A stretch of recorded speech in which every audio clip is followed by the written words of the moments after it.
Torah time! The weekly portion. What's it all about? It really means something. What can it teach me? Turn it. Everything's in it. Hi. This week, we're devoting our Torah time to a festival that falls on the 6th day of the Hebrew month Sivan, Shavuot. Zaman Matan Toratenu, the time of the giving of the Torah. Now, in order to talk about Shavuot, we need to go back 7 weeks to Passover. On the second night of Passover, we begin to count something that is called the Omer. The Omer was an ancient measure of grain and refers to the barley offering that was brought to the temple on the second day of Passover.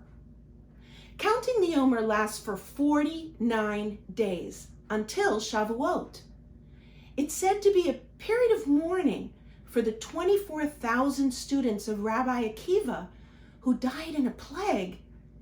During the Omer, some Jews don't cut their hair, they don't listen to live music, or they don't buy new clothes. During COVID-19, we haven't been able to do those things either. Isn't it crazy how our Torah, written thousands of years ago, can still be so relevant today? Every night during the Omer, we say a blessing and we count up to the day when we received the Torah at Mount Sinai. We count up and not down because receiving the Torah is a very exciting time. So we elevate each day with our excitement. The rabbis interpret Passover as the physical freedom from slavery and Shavuot as the spiritual, because we were given the 10 Commandments to help us lead a good life. There are a couple very interesting stories, or midrashim, about the Israelites at the time of the giving of the Torah. One states that on the morning of the revelation at Sinai, the Jewish people overslept. God descended upon Mount Sinai to give the Torah to Israel, and we hadn't even arrived yet. Moses had to rouse us and hurry us over to the mountain for this earth-shattering moment. To make up for this, some Jews stay up the entire night of Shavuot in order to be absolutely certain that they'll be awake Shavuot morning when the episode of Revelation is recounted.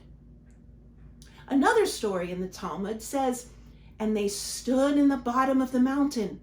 The teaching says that God overturned the mountain on them so that the mountain was hanging upside down over their heads. This is what God said.